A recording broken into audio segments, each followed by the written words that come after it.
Fala Corinthians, como é que você tá? Tudo certo? Seja bem-vindo. Mais um vídeo do canal Corinthians Talk. Já de quebra, eu quero. Já de cara, quero agradecer a quebra do recorde de 50 mil inscritos aqui do canal. Muito obrigado mesmo, vindo aqui para a tela do meu computador. Você pode ver que tá numa crescente absurda. Se você ainda não é inscrito, se inscreva agora mesmo, porque a gente vai ter muito Corinthians em 2026 por aqui. Estaremos juntos nessa temporada que parece ser infinita, já começando agora no início de janeiro, com muitos campeonatos para a gente aí acompanhar juntos e viver o Coringão nessa temporada que promete muita coisa, extra-campo e dentro das quatro linhas também. Seja muito bem-vindo no canal. E essa imagem me fez pensar, por que não fazer essa dinâmica no vídeo de hoje, comparando o elenco de 2009, campeão Copa do Brasil, e o elenco de 2025 também. Ó, esse duelo aqui vai acontecer, hein? A gente já vai descobrir logo mais quem será o vencedor. E teve, pô, os deuses do futebol estão trabalhando magnificamente bem. Aqui, inclusive, quando o Memphis veio para o Corinthians, eu já tinha feito essa montagem aqui, postei inclusive lá no Instagram. Se você não me segue lá no Instagram, acompanha lá também. Deixa eu ver aqui, ó, página inicial. Não, pera aí, como é que eu faço para perfil? Eu não posto muita coisa, mas eu lembro que eu fiz uma montagem sobre isso. Ah, aqui, ó. Que as carreiras eram muito semelhantes, né, do Memphis e do Ronaldo. Claro, guardadas as devidas proporções. Vamos lá. Tô dizendo a trajetória. Lá no início, os dois no PSV, depois no Barcelona também, vindo pro Coringão. Só que os deuses do futebol são incríveis e estão costurando aí ainda as carreiras desses caras. Porque eles também ambos ganharam o Campeonato Paulista e a Copa do Brasil pelo Corinthians. Vamos então fazer o comparativo elenco de 2009 e elenco de 2025 para ver quais as peças a gente consegue encaixar nesse quebra-cabeça, apesar de que o esquema tático era diferente de um ano para o outro. Mas bora lá fazer essa dinâmica então. Fiz aqui uma arte bem maneira para a gente conseguir fazer mais, de uma forma mais ilustrativa, mais bonita. Então já deixa o like, dá um trabalhinho a gente fazer algo mais bonito assim, mais bem apresentado. Vamos começar a apresentação então por eles, goleiros, meus amigos. Quem que você acha? Quem que você escolhe? Vamos fazer junto? Coloca aqui nos comentários também, coloca lá, goleiro tal, lateral direito tal, zagueiro, lateral esquerdo e por aí vai. Monta a sua lista também, o seu top 11 aí dos melhores de 2009 e 2025. Aqui eu gostava muito mesmo do goleiro Felipe, tanto que da tragédia de 2007, o único que permaneceu em 2008 e assim em 2009 também teve aquela briga com o André Sanches. Bom, daí saiu, foi pro Flamengo, enfim. Mas só que eu acho que se permanecesse, o Felipe teria grandes chances dele ter conquistado ainda mais títulos em 2011, por exemplo, que ele foi campeão brasileiro com o Júlio César, né? O seu reserva aí tendo papel importantíssimo também na reta final daquele campeonato. Com oscilação no Campeonato Paulista de 2012, veio o Cássio também e o resto é história, né? Mas a gente não imagina como que seria se o goleiro Felipe tivesse permanecido no Corinthians, e eu acho que ele teria dado conta do recado nessas outras competições também. Gostava muito do goleiro Felipe, ele tinha umas defesas mó espalhafatórias, umas pontas absurdas, mas não tem como negar a importância do goleiro Hugo e o que ele chegou fazendo no Corinthians nessa Copa do Brasil não foi diferente, importantíssimo, importantíssimo nas fases mais agudas da competição, não tem como. Aqui é goleiro Hugo. Então o elenco de 2025 já sai com 1-0 na frente. Agora a gente vai para a lateral direita, Alessandro e Mateuzinho. Pra ser bem sincero, cara, eu nunca gostei do Alessandro. E não foi apenas a rusga aí que ficou agora dessa parte como dirigente, que ele não estava capacitado, enfim, entrou como um amigo dos caras aí nessa gestão administrativa, mas não tô colocando isso daqui em mente não, eu tô colocando como jogador de futebol mesmo. De todos os caras lá daquele elenco que estava na Série B, até conseguiu chegar ao topo do mundo, sendo campeão mundial em 2012, o Alessandro era o que mais passava instabilidade. Pô, quantas e quantas vezes a gente viu o Alessandro destoando daquele time que era muito consistente, apesar de ter uma defesa absurda, ele dava umas rateadas ali violentas. Não dá para nos esquecer daquela Libertadores em 2012, se não fosse o Cássio, o Alessandro tinha saído de camburão naquela partida no Pacaembu. Aqui é Mateuzinho. Não é muito por dizer, nossa, como o Mateuzinho é incrível, mas eu ainda prefiro o Mateuzinho em comparação com o Alessandro. Então, 2-0 para o elenco de 2025. É isso mesmo, produção? É isso mesmo, produção. Agora a gente vai para o zagueiro. Chicão contra André Ramalho. Pô, André Ramalho, legal, cara. Você fez um ano de 2024 muito bom quando você chegou aqui. Um ano de 2025 inconsistente, conseguiu se firmar no final da temporada, fazendo a dupla ideal ali com o Gustavo Henrique, mas nem comparação com o Chicão, né? Zagueiro artilheiro, cobrador de falta, alta categoria e mesmo não tendo uma estatura muito elevada, xerifão na zaga, chegava firme, exemplo de raça. Ídolo geracional, quem acompanhou muito o Chicão naquela época tinha ali como uma inspiração, um sistema defensivo sensacional. O Chicão, com certeza aqui a gente vai para o primeiro de 2009 nessa escalação aqui. Para mim é Chicão nesse comparativo. E agora a gente vai para outro zagueiro. 2000, ó, essa imagem lendária, né, do Capita, que era um exemplo de raça, de classe, zagueiro classudo, seguro também, só que lento. E já com uma idade já um pouquinho mais avançada naquela época também, tanto que não perdurou, não foi um dos caras que permaneceu até 2012, por exemplo, naquele time que foi subindo, né, da Série B ao topo do mundo. Mas foi muito importante e sim também na competição ficou marcada aquela cena do D'Alessandro tentando procurar ele louco no final da partida, ele só se afastando, dando risada, mantendo a postura de corintiano naquela final de 2009. Foi muito importante também, mas a gente tá falando do Gustavo Henrique, que foi o nosso melhor zagueiro nessa temporada, talvez junto com o Hugo em 2025, nosso principal, os dois pilares principais para conseguirmos conquistas também nesse ano que foi muito difícil. Então aqui é Gustavo Henrique com certeza. Mesmo que eu gostava bastante também do zagueiro William lá em 2009. Então, mais um ponto aqui para 2025. E agora a gente vai para uma disputa que parece acirrada, mas na minha humilde opinião, estou dando a minha opinião aqui, eu gostava demais do lateral esquerdo André Santos, cara. Ele era muita bola mesmo. Conseguia apoiar como ninguém, apesar do Bidu apoiar muito bem. André Santos chegou à seleção brasileira, meus amigos. Foi pro Arsenal. Sim, loucura. E jogava muita bola mesmo. Fez gol na final daquela Copa do Brasil.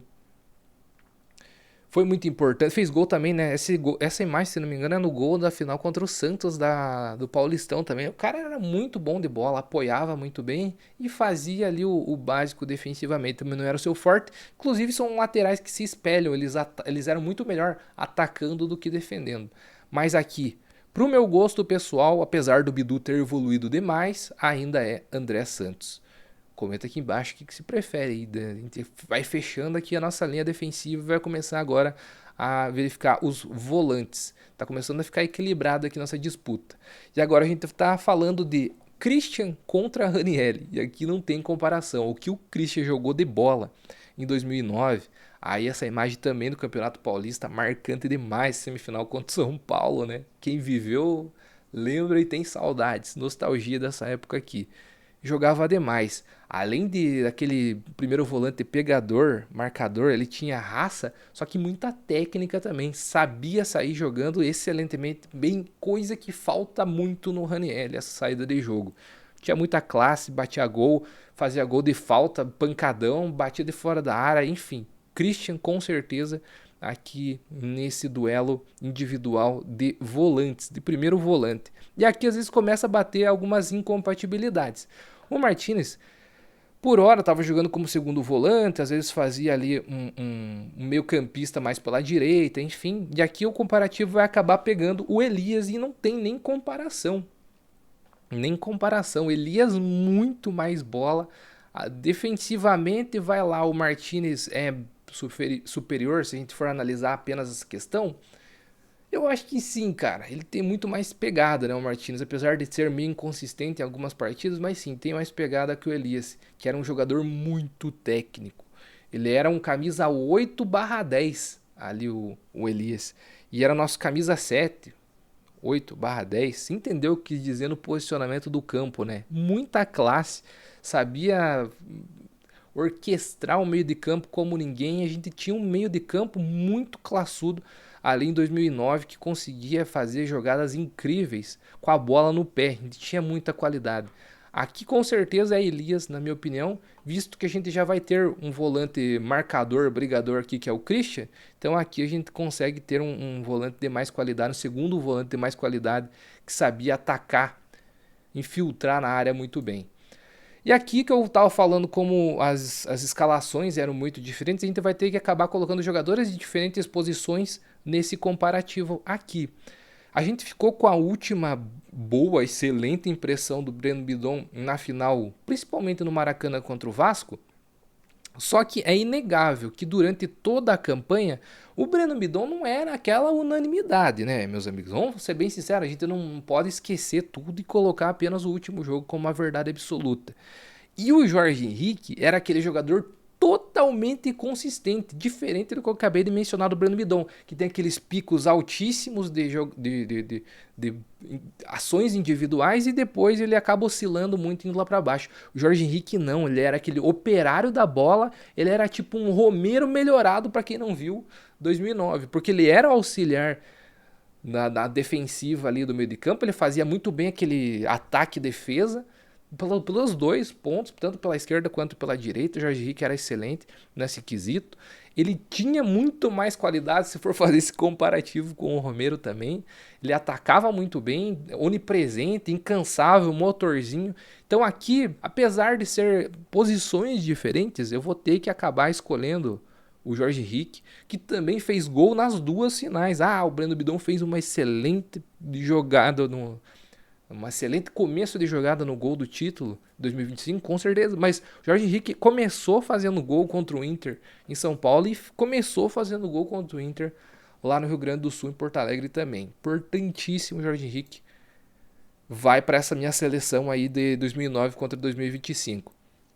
Aqui a gente tem um duelo de dois meias de muita qualidade, dois canhotinhos sensacionais, dois camisas 10, apesar do Rugal ser o 8 da nossa equipe. Porém, se a gente colocasse um comparativo do Garro de 2024 e fosse ali que ele fosse campeão da Copa do Brasil, talvez teria uma briga mais acirrada com o Douglas. Porém, esse ano de 2025, apesar do Garro aparecer sim em alguns momentos importantes ali da Copa do Brasil, a gente vai lembrar aqui do gol contra o Atlético Paranaense, que foi importante na volta da Copa do Brasil. Ele teve alguns momentos muito... A falta, por exemplo, que originou o gol contra o Cruzeiro em Itaquera foi também dos pés do Rodrigo Garro. Ele teve lances importantes, se não me engano, o levantamento pro gol do Gustavo Henrique contra o Palmeiras também foi uma falta. Ou enfim, nas bolas paradas, o Rodrigo Garro ainda continuou tendo aquela alta classe que a gente conhece. Porém, com bola rolando, ele acabou ficando devendo, tanto que não foi titular na final. No jogo da final mesmo, lá no Maracanã. E o Douglas, ele era aquele pifador absurdo e colocava o Ronaldo na cara do gol diversos momentos, e aí era crueldade. O Ronaldo na cara do gol, mesmo no final da carreira, era crueldade. E o Douglas também conseguiu bater a seleção brasileira, poucas vezes, inclusive com o Mano Menezes. Ele teve aquela errada num amistoso, nem me lembro contra quem, ele entrou no finalzinho do jogo, errou. Depois nunca mais voltou, né? Mas ele era classudo demais. Aquele camisa 10 clássico. Talvez um dos últimos. Depois teve o Jadson também, né? Que a gente teve. Mas aqui é Douglas. Talvez a nova geração vai dizer, pô, como assim? Mas é Douglas. Quem viu, viu, maestro. E aqui agora a gente vai para a dupla de ataque. Apesar do Dentinho ser aí aqui daqueles destaques da nossa base, conseguiu se firmar num ano absurdo que ele subiu, né? Dentinho, Lulinha, enfim, aquela galera, 2007. O Dentinho assim conseguiu se firmar em 2008, em 2009 continuou. Ele meteu muito gol, meus amigos. Parece que não, mas se for pegar uma lista aí de artilheiros do século XXI do Corinthians, o Dentinho tá lá em cima, hein? Ele, Jô, Guerreiro. O Dentinho é um dos grandes atacantes aí, um dos grandes goleadores de Yuri Alberto, né, do Corinthians nesses últimos tempos, nesses últimos anos. Porém, o Yuri Alberto ele entrega muito mais para a equipe, consegue dar muito mais profundidade, apesar também de oscilar muito, né, em atuações absurdas, em atuações bizarras, ele foi muito importante também fazendo gol e dando assistência no jogo decisivo da Copa do Brasil. A gente está analisando esse contexto menor, né, mais enxuto aqui, porque dos caras de 2009 tu consegue meio que analisar a carreira toda, dos caras de 2025 ainda tá em sequência, né? Ainda tem muito a acontecer, pode ser no Corinthians ou na carreira como um todo, então fica um pouquinho injusto a gente fazer essa análise mais geral. Analisando o contexto individual ali mesmo, até o Dentinho teve mais gols, né? Nessa Copa do Brasil, ele teve 3 gols lá em 2009 e o Yuri Alberto apenas 2. A gente necessitou mais o Yuri Alberto no meio da competição e não pôde contar com ele. Ele também se machucou uma boa parte do ano, onde o Guinegão entrou muito bem e conseguiu também fazer 2 gols, assim como o Yuri Alberto, ali naquelas quartas de final contra o Atlético Paranaense, onde a gente tava no mato sem cachorro ali, a gente conseguiu caçar com o Guinegão. Pô, a gente não tinha o Yuri Alberto, o Guinegão foi lá e conseguiu fazer essa progressão do Corinthians ali numa fase mata-mata, onde a gente estava deficitário de atacantes titulares na equipe. Então, mas mesmo assim, no comparativo Dentinho e Yuri Alberto, é Yuri Alberto. O que você acha? Deixa aqui embaixo nos comentários. E aqui a gente vai chegando... Putz, aqui que o bicho pega, hein? 2009 contra 2025. Ronaldo contra Memphis Depay. Pô, que da hora ver esses caras no Corinthians, né? Imagine colocar um ataque aqui, Carlitos Tevez, Ronaldo e Memphis Depay. Nossa, pesado, hein? Pesado, hein? De nomes pesadíssimos. 2009 contra 2025, os dois marcaram na final. O Ronaldo fez no jogo de ida, o Memphis fez no jogo de volta. Os dois tiveram 3 gols cada nas campanhas, tanto em 2009 quanto em 2025. Só que o Ronaldo era embaçado, meu amigo. Mesmo ele chamava o jogo para ele.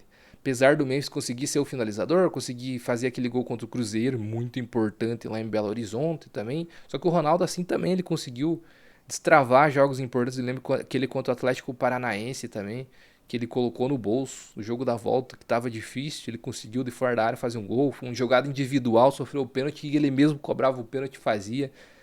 É Ronaldo, né, meus amigos? Não tem muito enrolo aqui. E agora a gente consegue fazer, bom, colocando o Ronaldo também nessa lista, votando no Ronaldo, né?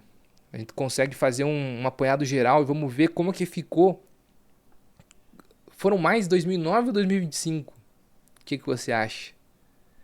Assim ficou a nossa escalação. E me diga se tá bom ou não.